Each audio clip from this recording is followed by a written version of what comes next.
many of you are actual SEOs? Call yourself an SEO. Figured just about everybody. And how many of you would also think that you are link builders? Okay. And how many of you who raised your hand, you're a link builder, hate link building? Okay, hang on, listen. I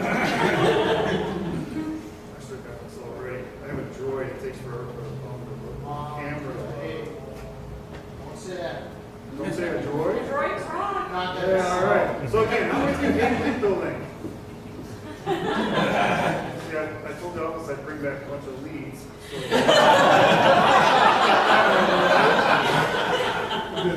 So, you know, actually, when we formed back in that little intro, I did a really company called Media Choice. It was a real blast. We were in the entertainment business. Didn't even think we'd be what we were. Built a bunch of websites, optimized them, built links to them. I didn't even know that that was link building at the time. I was just wanting traffic to my website. So, you know, spent much time building links. And I actually went to a conference in Chicago. I think it might have been SES. I think it was before SNI, so it must have been SES in Chicago. And I was in a huge room with a few hundred people. I was in the back, and I think it was Eric Ward. Does everybody know who Eric Ward is? He was on a panel, and he said, "How many of you hate link building?" And everybody raised their hand. I sat in the back, and I thought, well, that's going to be our market. So I went back to Virgin Measures and said, we're going to be a link building company. And that was about 6 years ago, and that's how we started. We've since evolved. We do a lot of content now, and a lot of social media and search. We don't do any paid search.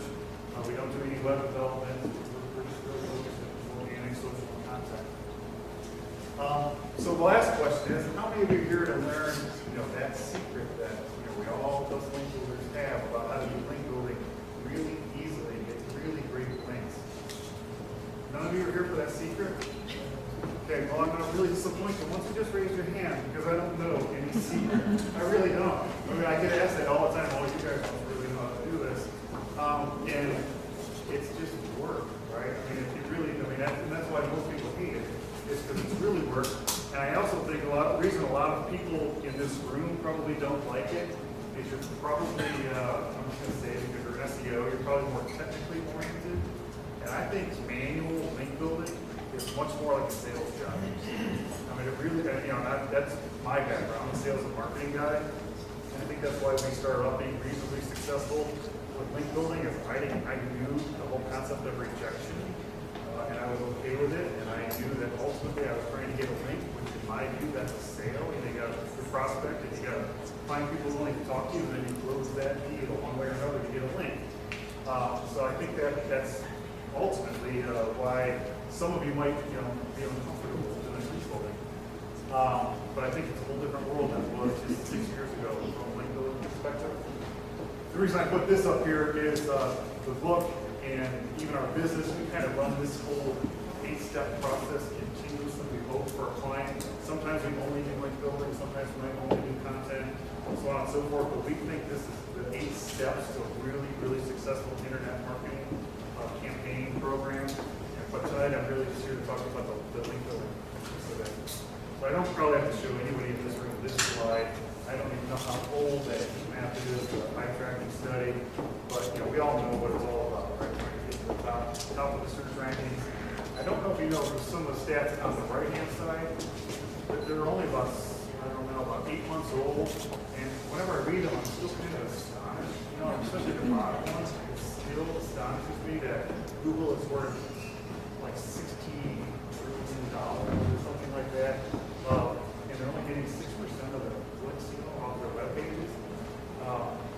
Just kidding about the 60 trillion. I know that's not real. Anyway, so that's the goal, and also I think a lot of times we're all concerned about brands winning, but that second bullet, a lot of people are still searching for non-branded terms, and ultimately that's what we want to build your content. My view, build your content for. And thus your link building as well. So I'm not going to talk too much about optimizing. Again, I wasn't sure if it was all here, but you all raise your hands with SEOs. You get this part.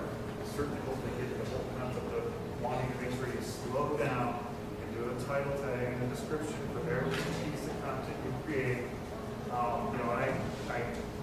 have to emphasize this within our company quite often, and probably all of you that are here, that have these areas of responsibility, you need to remind your teams as well that you spend hours, maybe or days, or a couple dozen man hours to create some web page or an infographic or a video blog post or whatever it is. You put all that time and energy into it, and then you push it out, right? It's finally done, and you push it out, and you forget to just slow down and take 15 or 20 or 30 minutes and really think about a creative title for that piece of content that works really well as a title tag, portrait H1, and then a description. You got to remember, if you're lucky enough to get found in those Google search results, that's generally what people are reading. So stop there and think about click-through rates and what they might actually see as a title and so on. You have to click through your website. And then the rest image, make sure you. Same thing with images. We've got really good at getting in the habit of really optimizing each and every image that we put in our blog posts or our blog page. And I don't know about you, but we should track traffic all the way back to image click-throughs. I mean, all of us do image searches, right? I mean, so does everybody else. So does your mom, so does your brother, and all that. And we get a lot of traffic by people finding us through images. Because we took the time to optimize. So you know that. All right, so I'm going to step off to the side. So of course, to me, no matter what, you're creating really, really good content. Pandas now made that, talk for all of us. But I think most SEOs would agree, no matter what's being said or written about in the press, no matter what Google wants us all to think, that links still is the number one factor. It's what makes all the difference. That's why you're here tonight. They need to come from trusted sites. You need to, use anchor text. And of course, now I think we all know that you cannot, this whole over-optimization thing that's coming out in the last, whatever it is, 5, 6, 7 weeks, you know what I'm talking about? Matt that says something we all gasp. You can't over-optimize. I think that's a lot of what we're going to find out is it's going to be about anchor text. That's what we've been doing for years and years and years, right? Exactly, anchor text, getting things ranked, and now we're seeing that's now something really easy on the spot. We're looking for it. And something about a year ago that I think became kind of, nothing's official for Google, but became very apparent is they're really looking for links from a diverse set of domains. They want to get as many different domains as possible. Of course, you want all of your links to be determined editorially, right? Every link in our site is free editorially, I know that. That's a joke too. Thank you. Okay, so things to look for, links within relevant content. We always try to look to see if the page we're asking for a link on or trying to put a link actually is cached and has traffic. It's great if it also has links to it. Sometimes if it doesn't, we'll build links to the pages that are linking to us. We do that fairly routinely. It's a really good thing to do. I know it takes time and energy. It just doesn't seem like that's where you should put it. But you can really help your own site link juice and stuff that's flowing to you. You can build some links to the pages that are already linking to you. And do follow, I don't know what side of the debate you fall on in this one, but you do want to follow links. But we don't spend a lot of time worrying about whether the link is do follow or no follow. I just think that's a good balance and what would occur naturally is what should occur. So bad links, multiple links from the same page. So when we first started doing a lot of this, it was really common to be able to get blog posts, there's sponsored blog or sponsored posts or whatever. I mean, there's a bunch of places where you can go. You used to be able to just go buy blog posts in a standard format. There's 2 or 3 links to 2 or 3 of your pages, blah blah blah. Well, a lot of you are probably also bloggers, and I was talking to Josh earlier. He's got a blog, and I've got a personal blog, and all that. And when you blog, you rarely ever link to the website 3 times in your article, right? I mean, think about it. And so I think that's the thing we really want to avoid is you're buying anything, articles, blog posts. If you're doing it, you link to the same page or same site multiple times from that. It's probably not a good thing. Of course, you want to avoid anything that will also link to porn pills and casinos. Right? Bad neighbors, we've all heard that. Anything in the wrapper, we tend to avoid.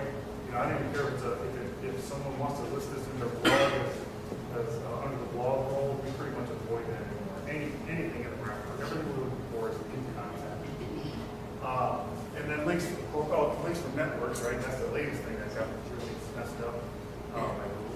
actually, and by the way, I think I've polluted the web. I'm one of those guys.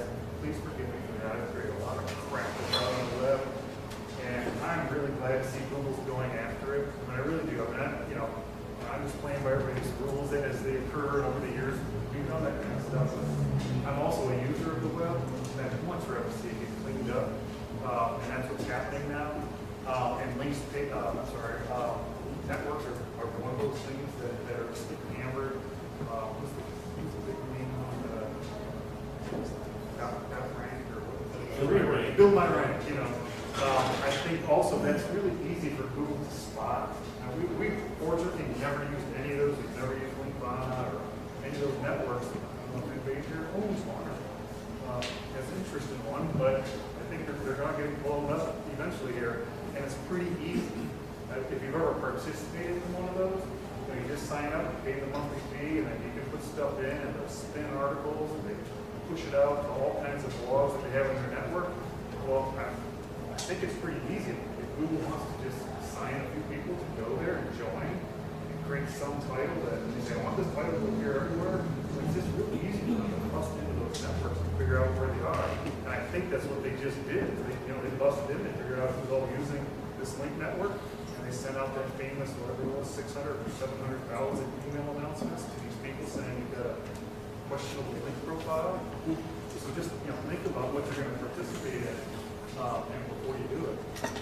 The links on obvious link pages, I think you don't want to talk over it. These are my favorite resources. This is 200 links to all kinds of different kinds of sites. Those just aren't good. So stay away from those. Forum and blog, comment spam. We actually we call it community marketing. For several of our clients, we actually do go out and make forum comments or participate in forums and do blog commenting. What we do it as authentically as we can for our clients. We're not spamming, and if we see that a forum is allowed spammers on there, pretty easy to see, we just stay away from it. So don't be tempted to be the 116 page of before you are by Edgar and casinos and everything else. Just stay away from it. That we already talked about. I don't know what you're going to do with this presentation. I'm happy to give this presentation to anybody who wants it, because eventually there's going to be some pages that are just loaded up with links and resources and stuff like that. So, I'm not going to go through them all. So I can email you the presentation, you can give me your card, or if you want to post it. I'll post slide share, so don't worry about that. And also, as you can tell, I do pretty much in this kind of an environment a very practical, straightforward presentation. So that's what should be loaded up with some info. So as far as what I recommend, is looking for low-hanging fruit. The very first one I always tell our clients and people in meetings like this is look at internal links. They're free. They're extremely easy if you have some control over linking from page to page. And just look for places where it makes really sense, a lot of sense within your own content to link to another page on your website. Google actually really likes those. When they're crawling your website, you'll get credit for that. So use anchor text and link where it makes sense. And to know if it makes sense or not, generally we try to say if we're going to link to a page from some text here to another page, does the page we're linking to have those words in the title? Right? That would be the most obvious thing to tell you if you're linking, if you're not going to abuse it because you don't want to use it internally. So that would make sense. If you have 3 words and those 3 words appear in the title of the page you're going to link to, that'd be perfect. And as I just mentioned, blog and forum participation. I said that we do it for our clients, but we also keep trying to tell our clients that they should be doing this. It should be, their authentic, their voice that's representing them out online. And it's not that hard to find places to hang out and comment and participate. And I'll show you in the next slide how to find them. And then some of the easy stuff. I actually heard a good story today about literally, what I call boots on the street. If you have resources. How many of you work for agencies?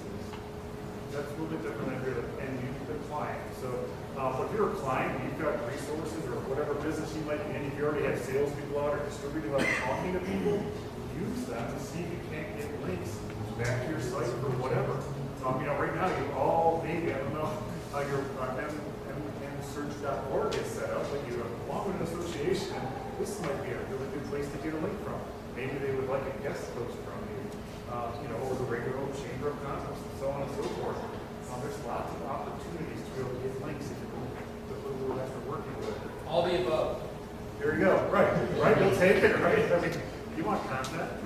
So, yes. So, you said this is kind of casual, so can I? Yeah, oh, absolutely, yeah. Please. So, you're talking about internal links, and I am an SEOer, but forgive me because this is my weakest area.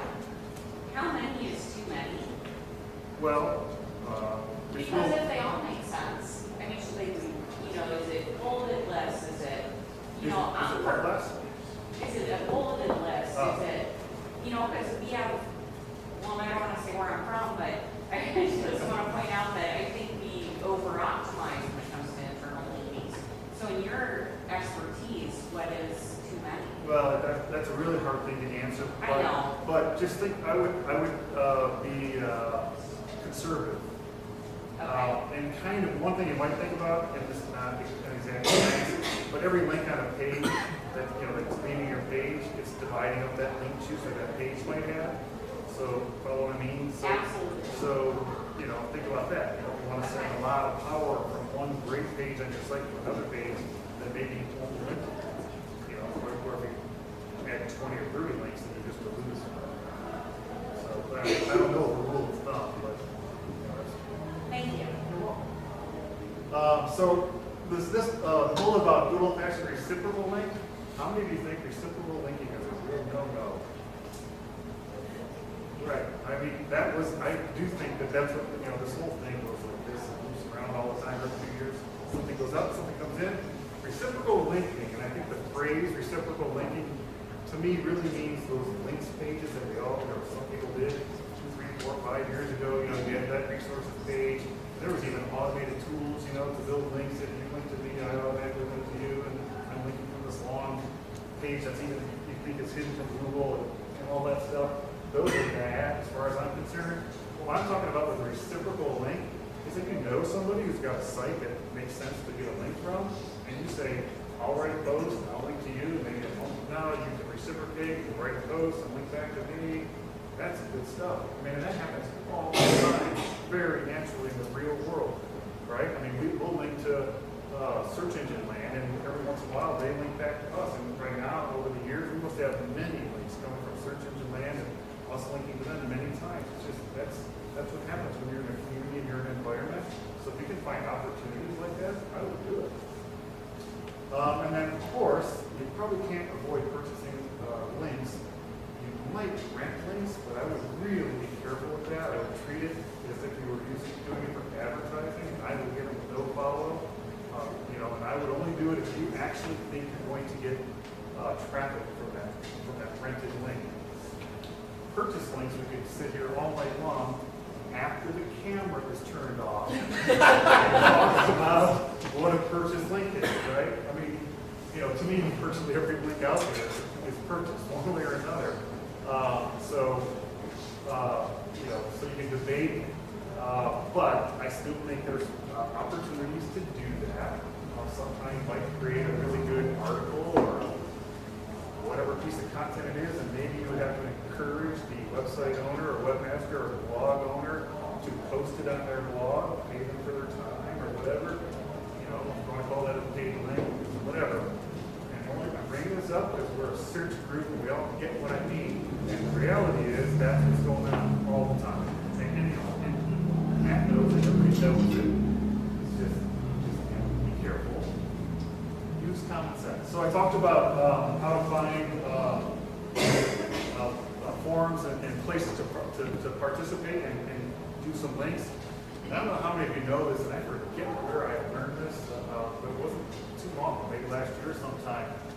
But when you do a Google search and you look at Google's homepage, just that zipper really pulls in.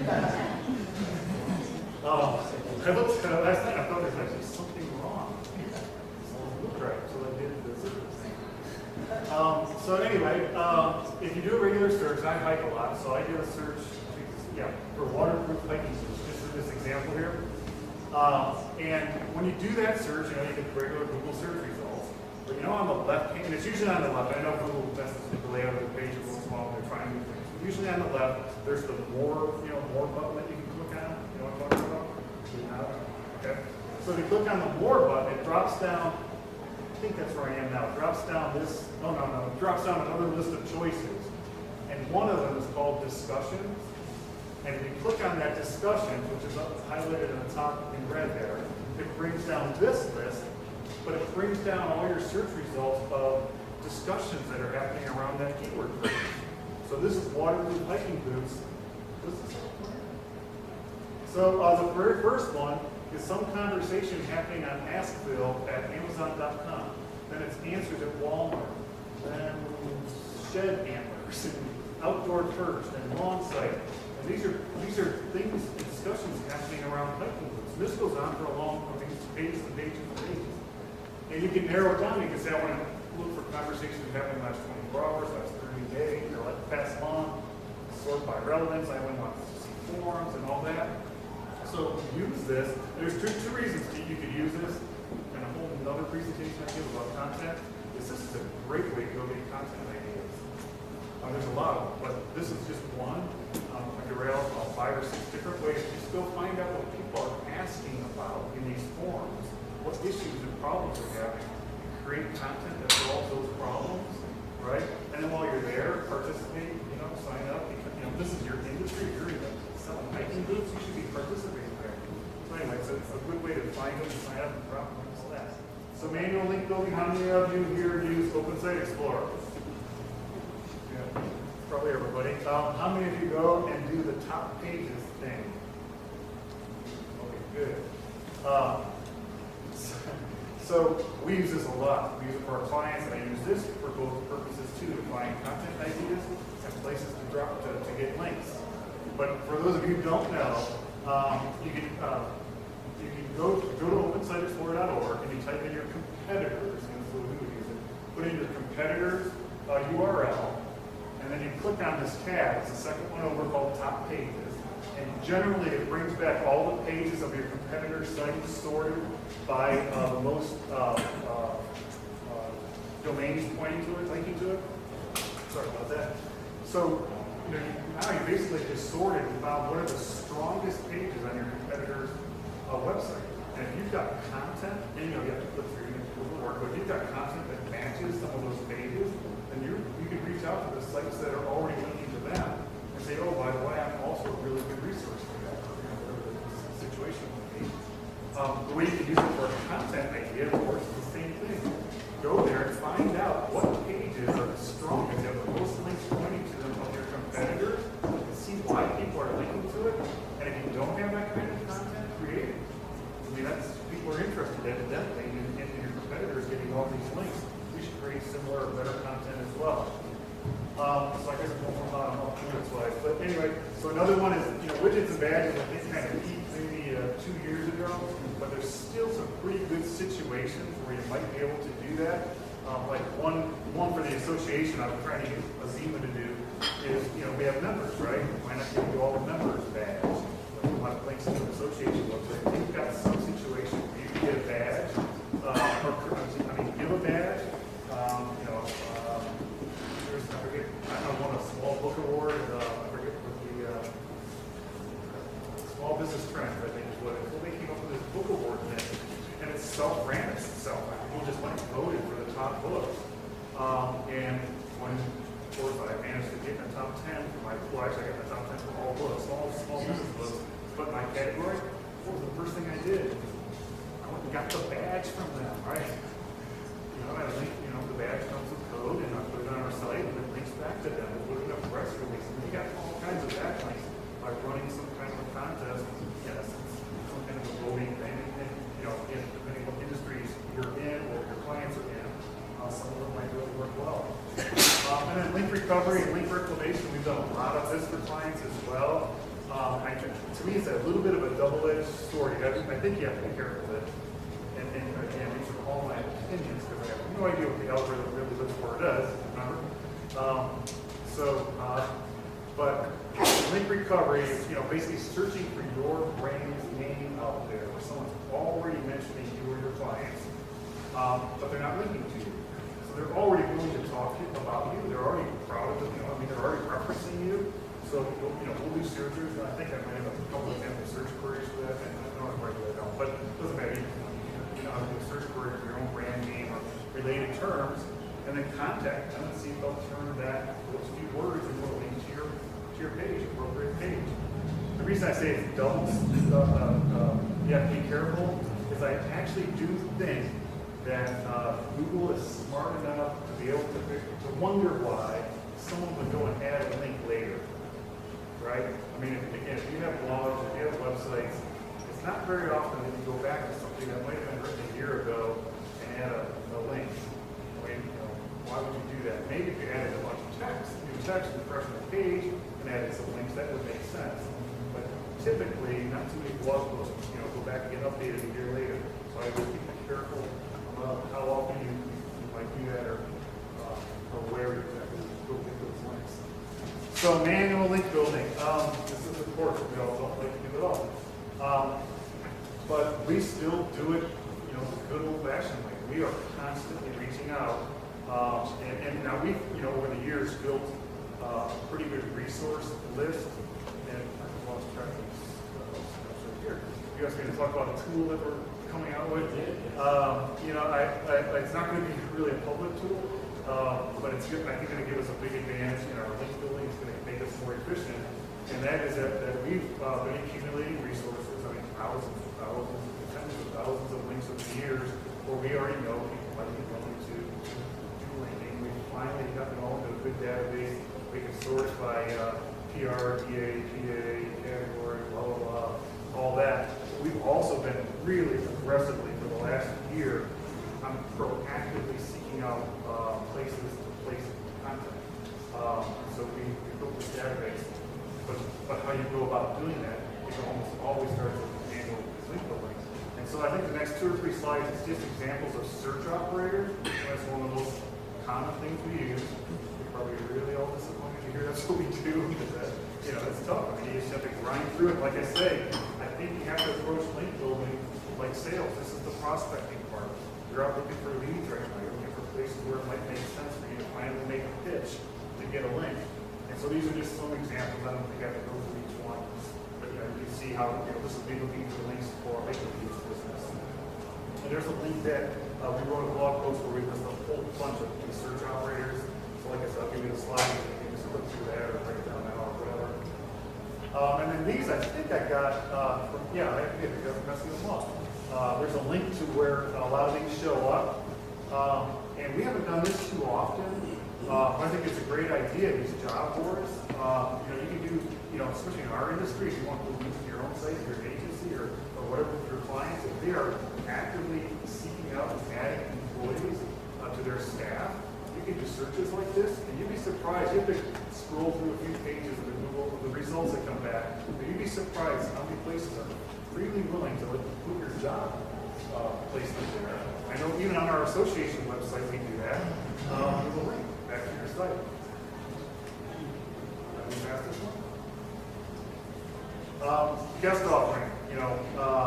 We do a lot of this, and that's part of the list that we've been building over time. But there's lots of different things. I think the first phrase that always comes to mind is guest blog post, so you can kind of do that search. But guest editorial, guest contributor, guest writer, guest author, those are all phrases you can use to find places. And just like quickly Aaron said, yes to putting content on this site, a lot of people really do want it. I mean, you have to be able to demonstrate to them that you can write good content, so you need to be able to be ready to show them some samples. Get a PDF ready in your toolkit, so that when, maybe 2 or 3 writing examples, so that when you get someone who actually responds to you in your prospecting, you can quickly send them a sample, and they'll trust you to write it, and hopefully you can score some blog posts, blog posts or whatever might be content on somebody else's site. Any questions up to this point? Yes. Do you use kind of the sites like My Broadcast or Blog Links up there? We have, and what is my whatever it is, and we've used that, but we have, there's only so much in there, right? So so eventually, eventually you run out of all the easy stuff. So you're back to this. I mean, you really are. And so I would say now, 80% of the guest kind of stuff that we're placing, we discover to be doing search. Any other questions? Yes. So how, when guest blogging, how important would you say Google's new authorship concepts are? Yeah, I think they're important. I mean, if you can be a real person and a real voice, I mean, I think that's, if we were here to talk about search optimization, that'd be something I would definitely talk about. But you do want, the whole realm author. I mean, I think it's really important. I know that when we're doing guest posts for our clients, we try to get someone on their staff that we can use as a name. A lot of times we're using a pen name. You're probably not anybody collectively are doing is might be doing the same thing, and I kind of bust that all up. You're giving juice in essence to someone who doesn't exist. But I do think Google's going to start. They already have, I'm sure, testing that to follow the go on. All right, so what has really changed for us in the last couple of years, and really a lot, of course, in the last year, is at least we call it link attraction. You call it, what do we call it, link bait. Whatever. I don't want to call it link bait because I think the difference is, where they're creating a piece of content strictly to get links. To me, that is kind of link bait. I'm talking about create really, really awesome content and promote it, and you will get links. That's what the balance that I'm going to talk about is. And it's been really working for us, it's working for our clients. I think you'll feel better if you, Steve Lamb better. Because I've got slides to talk about all, but you'll feel better about the kind of things you're getting, and your staff will actually enjoy doing this more than manual link building. So whatever it all says up there about, people will link to you freely, that's true. So the goal, and the hard part, of course, is to consistently create interesting, fun, engaging content. But it will work. And I'm gonna, I think this lists 14 different kinds of content. Yeah. Actually, my book covers 16 different kinds of some examples of the content you can create. We're probably all pretty well aware of them. But all of these can work.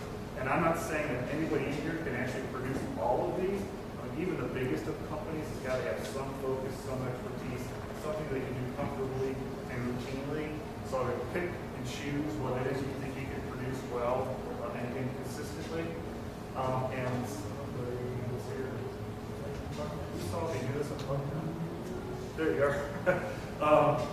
So this is where you get their 10-minute nap. So I gave this presentation at PubCon in November. I used to actually back it up with all these statistics. I had all the baseball, and I'm not even a baseball fan, baseball statistics. I just knew it was really hard to get a grand slam. So then actually somebody in our office backed through and figured out all the at-bats in 2011 and how many grand slams were hit, and how many triples and home runs and singles and all that. And the whole point of all of that math is I encourage you with your content to not swing for the fences. Don't worry about the grand slam. I mean, everybody wants that. We've all had clients call us and say, I want a viral video, right? I want a simple graphic to go viral. And of course, all of us want the money, so we say, okay. Just kidding. I mean, you should say no. Nobody, I don't know anyone who can make anything go viral. It just happens. Do we try to make it go viral? It's almost like the antithesis kind of thing. Tell that to my boss. Yeah, I know. We deal with it all the time. But what I do believe in is hitting singles, and I finally did see the movie Moneyball. So I totally get it when somebody says, "Oh, it's Moneyball," and it is. You go based on the averages. And I'm going to show a few different examples. And the reason I said on the previous slide these are non-branded, because I think it's easy to sit up here, or whatever, and say, "Oh, look what Coca-Cola did," or "Look what Ford did," or "Look what the big employer here is." Who's the big employer? Yeah, 3M or whatever. I mean, right? I mean, they could spend $1 million to create a, Old Spice commercial. They can do that stuff, but the average client that we have, or all of us for our businesses, we can't do that. So we've got to create content within some kind of a budget. And those are the few examples I'm going to give, and a couple of them are arguing for us. And this is actually a decent-sized company, Network Solutions. but they created this takeoff on GoDaddy, and these stats are a little bit old. I think I put this together. Actually, I wanted to put it together in November. But they managed to this page get that many, 5,000 backlinks, but the real numbers from 54 different domains. I'm willing to bet if I looked at this, a lot of these backlinks probably come from their own site. They probably have some site wide links when they first pushed this video out. But 54 unique domains linked to a single page that has this video on it. So another example is interviews. All right, so the one on the left, because of who this group is, you probably all, you heard of 43 folders, right? Well, this is an audio interview that they did with Seth Godin a while back. And just a simple page, simple interview, audio interview, has 133 backlinks, 47 unique domains. So how many of you know Jay Baer, social media guy? He wrote a book, and we did a webinar with him about a year ago. Actually, I don't think I have that example here, but we did a webinar. When we do webinars, we record them, and then we post them on our website, and each of those pages get some links to them. Well, when my book came out, Jay got a hold of me and said, he's going to reciprocate. And he did this is a Skype interview that we did, and I think it's 17 minutes long. And I remember that we had problems. We had problems right when we first got started. It didn't work, it wasn't recording, so we wasted about 20 minutes. Finally got everything all set. We spent about 20 minutes doing the interview. My part was done, so I've got a whole 45 minutes invested in this. Jay has a company in Indiana, which is where he is. He's somewhere outside Indianapolis, of course. I'm in Phoenix, and I think they spent an hour to put the graphics on it. So we're talking about 3 man-hours worth of work. He posted it. He had it transcribed. I think that cost like $10. And this is a little bit old. Again, the stats are a little bit old. 35 backlinks from 16 unique domains. And it was 3 man-hours worth of work, maybe $100 out of pocket for him. Ebooks. I was talking about ebooks with somebody earlier today. They're great for drawing backlinks. They can take some time.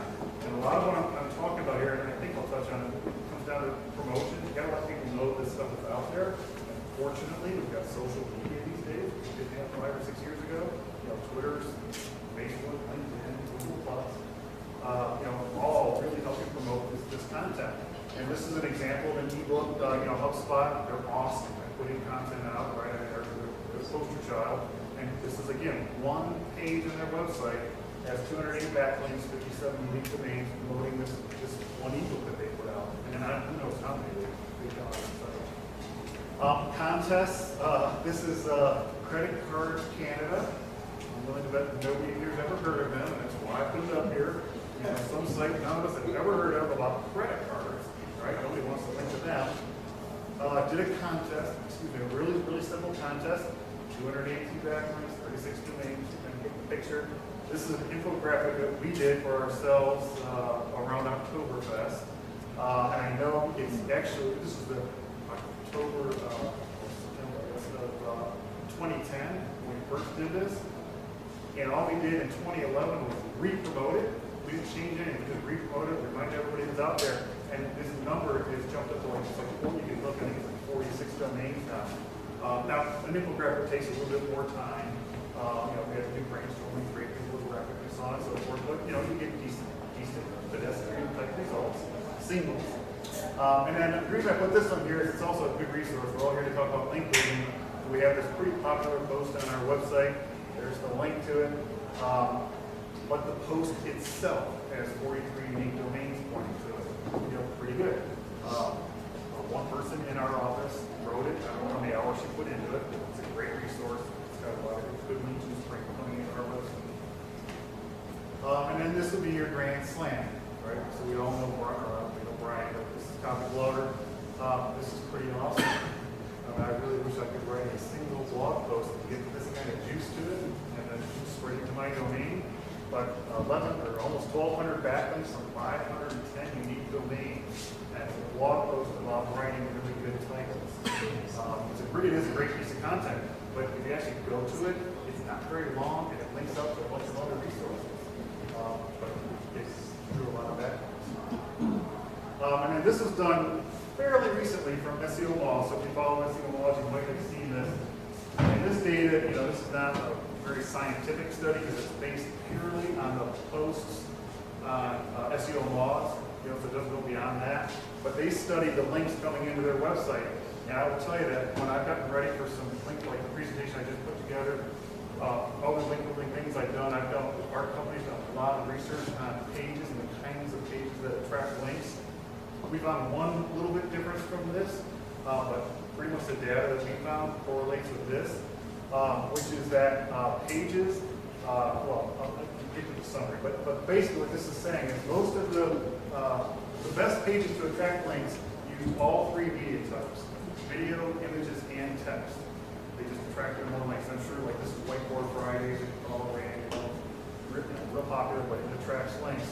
And then you can see how it goes down where images only are the least linkable thing. And then this is talking about the length of a post, and this is a little bit discouraging because again it means work. But they found a sweet spot for the most inbound links is content that had between 1,800 and 3,000 words. Right, that's a pretty hardy piece of content. I'd say it's discouraging, it takes real work. So anyway, that's the average number. So the I'm sorry, want me to go back? Is that a droid?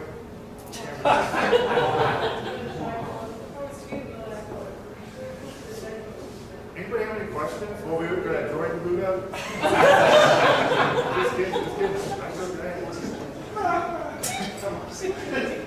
Oh, I won't have you watch it. All right, so this is the summary of what I just showed you. So posts with videos included will attract almost 3 times as many links. This is unique domains linking to you as plain text. Posts with all 3 media types get about 6 times compared to plain text. And then, of course, what I just covered, posts with 18 to 300 words will get almost 15 times as many domains linking to it compared to one that's 600 words. And 600 words is kind of a meaty post, so I mean, it takes some work. All right, so social media. I'm assuming you wanted to ask me about social media, right? Somebody wanted to ask me. Am I talking to myself? All right, so mentions and shares. You probably all know those are real signals. Certainly true with Google Plus. I don't care what Google today's propaganda is. I mean, certainly if you're logged in, I mean, all of us probably have a Google Plus account. I hope. How many of you have a Google Plus account? How many of you did something with it this week? And we're all the ones who are supposed to. I actually like Google. Actually, I love Google Hangouts. I use it as much as I can. And I'm using it to create content. And I can tell you about that if I remember. If we have time to ask you about how I'm doing that. But anyway, so it is influencing things. I mean, there's no doubt. I mean, to me, that's what Google is banking on for the future. Is trying to figure out what's authentic content, what's getting talked about, who are influencers, and so on and so forth. And if they're willing to link to you and they're willing to talk about your content, that's a good sign for them. Of course, they can provide immediate backlinks, probably short-term value, but we use it like crazy to promote content. I was talking to Josh earlier today that you can create really, really good content, and you can hope it gets ranked and found and discovered, or maybe linked to it from your homepage. But a lot of the content you're going to create or create for your clients is going to wind up a few levels deep on your site. It might be a blog post that takes immediate attention because the feed went out today, or maybe it hit your newsletter or whatever. But to keep things kind of happening, you need to really let people know about it. And we have a really good piece of content, even a blog post. There's times we put a press release out about. For our clients, we put press releases out about their infographic that's maybe great for them. We certainly are using every social channel that we can. If it's B2B, we'll try to emphasize LinkedIn. We use Facebook a lot, Twitter, Google Plus, wherever it is that it fits, and we keep going. We don't just push it out today and move on to the next one. We really try to have a social calendar. And again, it all depends. I mean, not every single blog post deserves a whole lot of attention, but if you think you've got something, you got to tell people, and you got to keep telling people about it. And there's posts that we've had that are, 1 year, 2 years old that they get fresh links. Get found in search, if people want to use it, they reference it in their blog post or their article or whatever. Just like that copy blogger one I showed you, that is still getting posted today because if you search how to write a good title, it'll come up high and people might use it. So the summary there is be patient, keep producing content. This is the hardest thing, I think, that we have to sell to our clients when we talk to them about link building. And all of you who actually do link building and have clients, that's one of the issues is, for years and years and years, since there was a link building service, people generally try to order a quantity of links for a certain amount of money, right? They would call us up, I've got $1,500 to spend per month. I can do this for 6 months. How many links am I going to get? Right? And then we, for years, would always answer them with some amount of, we'd always talk to them, what kind of quality you want. That kind of link, well, that costs $1,500 for that link, and because that's what everybody's first expectations are. I want a link from the homepage of Stanford. So that's different than the cheap blog post. So the hardest thing we have, although Google's making this much easier for us in the last 6 months, is to convince them that it can make a lot of financial sense to produce content. Like if you look at those examples I gave, and I think I gave 6, 7 examples, let's just say the average was a link from 30 different domains, and some of those are pretty darn good domains, all editorially given. You're not going to get busted for any link that's in there. Well, if you think about what you pay to get 30 links like that, from a vendor like me, or your agency might sell those for, you pay $200 or $300 each, or whatever it is, say 300, like do that math. So 300 times 30 domains, not just quantity of links, but domains is $9,000. I think everybody in here can produce content for less than $9,000. But the problem is you got to be patient, and that's what's hard to convince our clients, and like hard to convince your bosses that content marketing usually does not have instant gratification tied to it. Where buying 10 links today does. You can actually get the guy to send you a report on the links he got you 30 days later or 2 weeks later, but content's just different. And sometimes you're going to have an absolute failure. Sometimes you're going to think it's the best infographic or top 10 list you've ever created, and 3 people link to it. And that's right. I mean, there's times you strike out. In fact, you strike out the majority of the time. But if you just keep getting 30 links, 30 links, 30 links, all of a sudden you hit one that gets 100 links, you've got great authority coming into your website. So I think this might be my wrap up because it says it is. So backlinks, social mentions, and what I was just talking about is we're trying really, really hard to convince our clients that whatever link building budget they have, whatever they're talking to us about, we're trying to look at a 50-50 split. Some of them produce all their own content. It's great. We've got really good stuff to link to, and that's wonderful. It's a good situation. But if they don't have good content, we get asked to link to a lot of crap. And so we've got to look at it and say, first of all, let's optimize this page. And second of all, we would call it thickening. Can we thicken the content on this page? And we've seen it work for us. We've seen it work for our clients. Sometimes just going in and making that 300 words on this page with one static image that isn't even optimized, taking that exact same page, blowing it out to maybe 1,000 words. In fact, we just did this. We just did this for our link building page. We lengthened it, rewrote it, made it a little bit more about our customer and less about us. We added an image and a video, and we have been #1 for link building service and link building services for years. And over the last year, we started to drop a little bit. We made that change, and within a week, we're back to the service. See, we're ranked #1 for link building service and link building services for that page. There's some content change, thinking and worrying about content can really make a difference. So I'll kind of talk about that. Right, so it's all about engaging content now, and content has got to be about your customer. It can't be about you. Many people say that, but it's really, really, really true. Go reread your critical pages and see if it's talking more about you than it is about them. Thank you. I'm Arnie Kuenn, and I endorse this concept.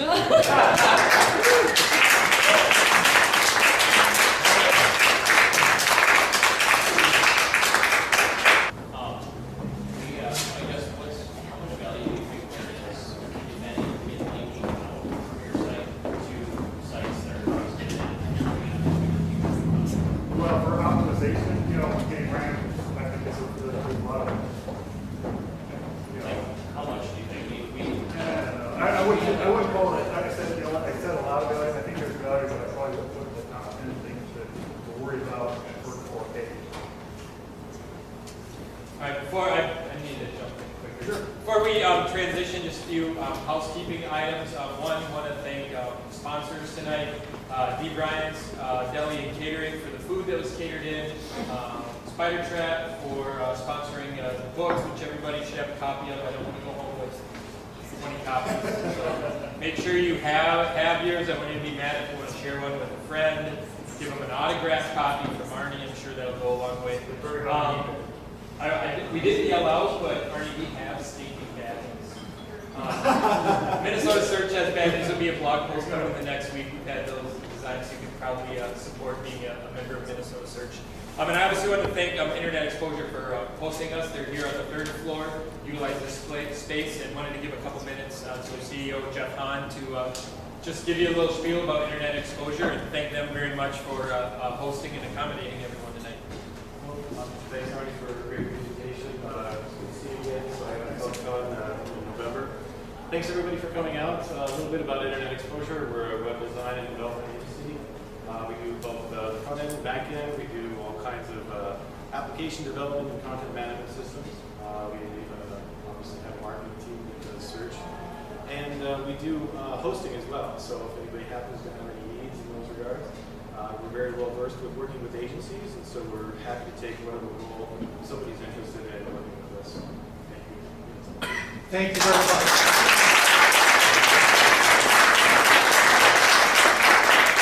We got the spaces for rent too. So.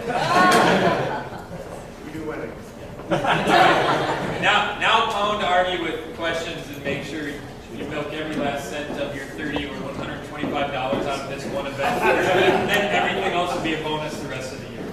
Arnie, I had a question about, well, you go to some large sites and you sometimes find a how to link to us page. And it goes on to say, you know, here's some resources, here's how you might, here's some content on anchor tests, you know, basically, it goes along with the badges, right? You know, it's content that you can give somebody that wants to actually link to your website in whatever way, and it just kind of gives them some direction. Do you find those things at all valuable? We don't build any of those or have them, offer them, whatever. I saw them years ago, and I think they're pretty popular, and I think they're kind of going away. And I think one of the problems is they generally give you the code to grab, so now you've got a whole bunch of links coming to whatever. So I think if you were just disciplined enough to maybe rotate that and constantly change that, it might not be a bad idea. But I think it only encourages a pattern. Got A it. detectable pattern. I understand. One more question. You hear from link builders all the time. It's about link juice. It's about that. Do you have any comment to make on the traffic that you would get from all these links out there? I mean, Well, that's the ideal. I mean, sure, it's great for SEO, but you can get traffic from all those links. You can get visitors. Well, my comment is that's the best possible scenario. Like I said in the beginning, when I was first building links in '99, I was just doing it because I wanted traffic to my website. Okay. And I think if we all took that approach, you'd have the best links you could possibly have. Clicking through that link to your site, I think helps. It helps with that juice. It helps Google understand and getting traffic. I agree 100%. I just think sometimes we It's lose not sight so of easy it. to do for me. Yeah. Yes. So does that make no follow, do follow a huge deal to you? How much do you pay attention to It's that? not a huge deal to me. I know some that really, and we do try to get as many do-follow links as possible, but exactly back to that point, I'll take a no-follow link that's sending me traffic over any link that's not sending me traffic. I mean, what am I doing link building SEO for? Traffic, right? So if I can get it directly from the link, I'll take it, So, yes. Me? Yes. That's you. Sorry. Oh, so I get to talk now, thanks.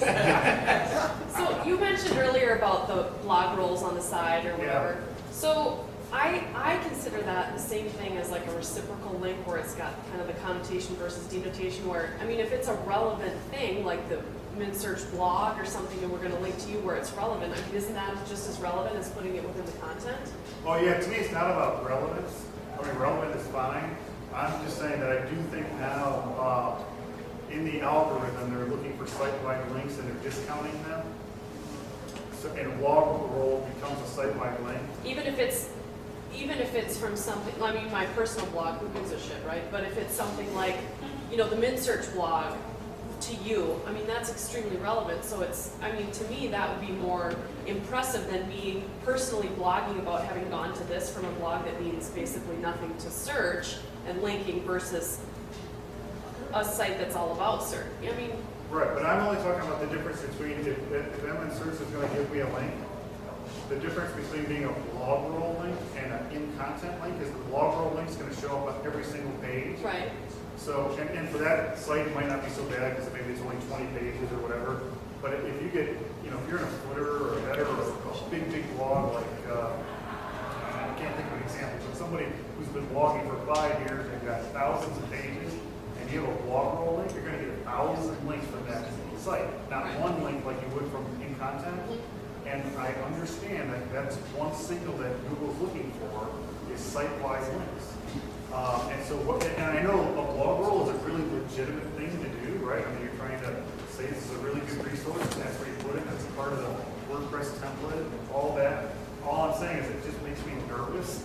And so we're not, when we are out link building, we're not asking for blog rolls. You know, we're not asking for any link in the wrapper anywhere. Okay. We're just not doing it. We're just onto that, get a link and go for another domain. I don't know who to ask. Yes.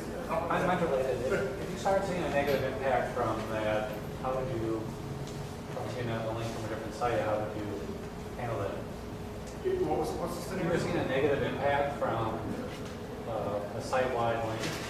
Well, I can't say that we've actually seen a scenario for any of our clients. I mean, I think it's been stated out there that that's part of what Google's looking for. So I can't personally say, yeah, we saw this. But I will say that there's, what you're asking about is how we can fix things like that. And I do know that we've gone back out and removed links that we've gotten for clients, try to clean things up that now maybe aren't such good links as we've gotten in the past. And that, strike that, that's a video.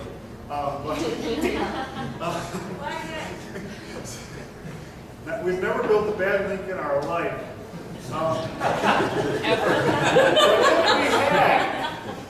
We might go back and clean it up, which isn't so easy. You know, that's kind of what the letter that Google's sending out to everybody, you know, these emails to the webmaster accounts, is saying is that they detect or they think you've got something bad in your link profile, and what they're asking you to do is clean it up. And so you do the best you can. Sorry, there was a question. Okay.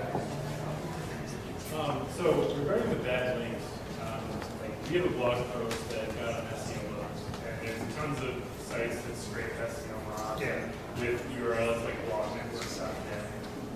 So because we were linked to the SEO blog post, we're now linked to blognetwork.net. So is that something that we kind of like wait on them to just be like, all right, blognetwork.net, you're done, or is that something we like actively? Oh, I don't know. I think anyone who's scraping content, you'll never get them to remove it. Okay. No matter what. And kind of follow up on that, the link removal, we have a low success rate. You know, because people, they don't care anymore, right? They place the link, they've done whatever, they've got other things to do, or they're ignoring you, or they have your money, and that's it, or whatever the scenario might be. And those scrapers, like, we try to do that too, and they can't get it done. But I also would not worry about it. If you're getting an awesome link from CNN or SEO blogs or anywhere else means you're going to get that's going to get scraped and repopulated. Great. I mean, and I think Google's gotten much better. Probably just in the last year on the whole duplicate content thing. We actually don't worry at all about off-site duplicate content anymore. We worry about on-site, but not off-site. But I think they finally got the timestamp thing down. They know in terms of the sources and where all authors going to help, and all these other things are just going to help. And some of those links actually pretty good too. I just forget blog network.net. Probably not. That one probably not. You mentioned content creation. Oh yeah. So how many of you have used Google Hangout? Was there anyone in here who won't raise their hand no matter what question I ask? Yeah, that's pretty good. So Google Hangout. You you have to apply for this, but there's a thing called Google Hangout on Air. You know what that is? Do you have it? Yeah, we just met with Google today. Okay. If they're a decent, strong client and they've been using, if they have a good YouTube channel and they're doing work, you'll be surprised. You'll get through pretty quickly, I think. But if you can get yourself approved or get your client approved. One of the things we just did this last week. We'll post it. I don't know if it's to be posted on our site, but we have a Google. We got approved. We're Google on Air, blah blah. And I got 4 people together to do a Pinterest hangout.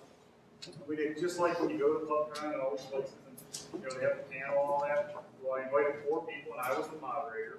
And what Google on Air means, this is the kind of tricky part, is if you have an approved on air account, I got these 4, we all show up at the right time, blah, blah, blah, you can talk, but the minute you hit the on air button, it's live.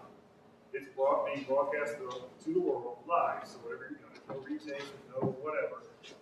And we did about 20 minutes, and I just created like a panel, and these people were Pinterest experts and really using Pinterest to drive business to their websites or their clients' websites. And when you're done, it automatically saves it to your YouTube channel. So now you have a YouTube video, so that's the content. And it's awesome. I mean, we haven't done anything. We just did it and posted it into our account. And we haven't edited it. We haven't posted it. We haven't told anybody about it. And when I looked a couple days ago, it had like 120 views already. So we're going to use that as a frequent content generation.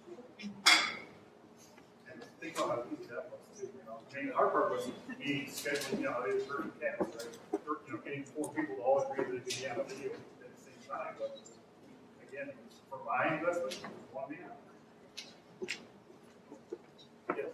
Kind of piggybacking on that, when it comes to the content generation, is there much impact between using original content or the social media channel versus using content that a lot of clients want to use? The same content to all as many channels as you can. I don't know. We send all the content out to the channel. We were literally, I speak on Google Plus periodically, and I was going to try to put together this test where we were going to write original content and post it to actually ours, and we have a client that agreed to do it to their Google Plus pages. Totally fresh, title, think about the title, all that fresh content, and post it there. We're going to try to see if that would outrank similar content with a very similar title where the 3 keywords are the first things in the title, all that. So and by the time we started mapping out everything to see what was going to be a good test, like I was talking earlier today, we just could not create a control, which the problem is you can't create a control environment, and so we just could not figure out how to make it a valid test. That's the long answer to why I don't know. We just never been able to do a test original content on a bunch of networks and think for sure we do that this was the reason it ranked, right? Because someone might link to the Google Plus content we did, or all of a sudden get voted up. You just don't know what's going to happen. What's really what made it rank or that it's Google Plus. Yes? Link letters, still a viable tactic, or Link what? link letters where you actually send an email to somebody and say, just update links or broken link building, stuff like that. Yeah, Viable? all those search operators, ultimately it ends up an email to somebody. You've got to contact somebody to get a link. And when I'm talking about half manual link building, I mean, it's always an email of some kind. The kind of email you're sending is different based on all the circumstances, but we don't do blanket email or spam or whatever. We're contacting somebody saying, we see this page, blah, blah, blah, or we have a client, we'll write this, or whatever it is. And the telephone. We will use the phone. Yes. Pretty outreach emails, you got it, if you ask us to send it as a client, as an agency, as an email, mail, pay the client, don't pay the client. Probably almost in that order. Actually, if we can, we can use a client email. I would say it's harder than, I don't know if they try, but. What title do you use? Marketing? Oh, we use a name. There's no title. Yeah. Well, oh, you mean the title of If you're sending from. Oh, yeah, no, no, actually, you mean the title of the person that's on account? Yeah, there's no. But, yeah, we building expert. I don't remember. But we try to get a client email address, and then if not, we don't use a Gmail account, because we're also trying to be straight up with whoever it is we're dealing with. It is what it is. You name the client on the first contact, and you try to keep No, it on. almost never. Yes? How do you respond when clients deliberately request black hat tactics? When they ask us for black hat tactics. When you know it's black hat or gray hat, No. How do you respond? We tell them we don't even know what that means. They didn't use that term, but they said, can you just make up some sites that link back to our site? Like let's say they're suggesting, we don't do it. outright. We don't do it. We don't. So turn off the camera. We're some shade of gray, right? I'm here because we're all some shade of gray. To me, what do you want? Google's definition of white hat is none of us actually ask for a link ever, right? It all comes editorially. I'm exaggerating, but black hat, spamming or other black hat techniques, we don't do it. So that's how we answer. Sorry, you had a space on. Yeah. First of all, I'm still not quite convinced the internet actually works. Yeah. Aside from that, back to the link building or the link letter, do you do any cold call? Do you actually dial? Yeah, we will use the phone, not very often. No, it scares everybody in our office if they hear somebody on the phone. Thank you, everybody who laughed. You do that, because you know how quiet our environments are. It's not, right? So if they get but yes, we do use the phone. But do you have, what's the kind of success? Do you have people that it's an easier chance?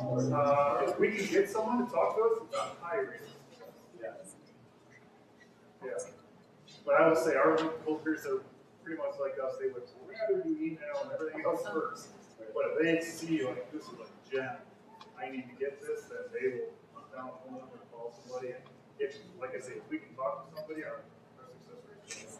So, okay, on that note, a quick poll. When people, my clients walk in my office, one of the most common things, other than this weird glass door we have above you, is that they ask about, why is your office so quiet? Right. Is everybody else doing that? Yeah. I feel like, my people supposed to be just chit-chatting or what? Well, in our office, everybody's on headphones. Yeah. Right. Yeah, it's music, it's not telephone. And that's what they're doing. We have a TV that's like, we were talking about this earlier. We have a big TV that I thought, we'll just let the TV go all day. The background noise, see what's happening in the world. So good even agree on the TV, on the station, right? So that's no longer turned on. And then we go, play the music for because it's so quiet here. But we could agree on that. So everybody's pretty much listening to Spotify, doing their work. And once you get used to it, that's just the way it is. That's weird part, I think, about our business. Yeah, it's weird to be still. Yes? A lot of us have VPs, CEOs, directors that will say, if you build us that one link, how many sales do we get from that one link? And they try and tie the quid pro quo from link to sale. How do you deal with conversations like that? I was going to tell them to call you. Those are tough. We try to convince our clients that what this should be all about, and you should just tell them to stop. You charge them a lot, but that it's all, to me, for your own businesses, it's all about selling your product and services or getting leads, right? I mean, who cares about where you rank or how many leads you have or whatever if you already are getting plenty of leads or if you're not getting any leads. I mean, it's all about that. So ultimately, if you can try to track some things back to the efforts that you're putting in, that's the real measurement. But I know it's almost impossible to tie things back to specific links. I mean, unless the traffic, like we're if that link is actually sending you traffic and your analytics correctly, and you get your goals, and you can actually see if that link resulted in a lead or a sale or whatever it is, great. But a lot of times the links are really push up your rankings, and then it's really hard to put a measurement on it. I think you just got to do kind of traditional marketing exams, spending X amount per month, and I've seen either increase in leads or sales or traffic, and back it out that way. I think the more important question is, why are we working with people who think that? Who think that? Some of us are in-house, okay? Touche. Yes. This question was, I guess with outreach, just email outreach. Yeah. You find a target, you send an email. Have you found anything specific, I guess, verbiage that you put in your email with something incentive that you can actually, tell them right away that will increase the likelihood of resonates back to you? Versus just, okay, I'm a great research, we link, post, anything really. You can turn the recording off before you answer. Well, you know what? I actually don't. You're be disappointed. We're talking about that over here just briefly. I actually don't even know exactly what emails we're sending anymore. I really don't. I mean, I do. I just did it a few years ago, but I just don't do it anymore. So I don't even know. But what I do know, we coach, we train, we're going to bring somebody in, we give them some templates, but eventually everybody gets comfortable with their own messaging, because it's from them, and they're the ones building a relationship with the person they're trying to get a link from. But to answer one question, we never mention money.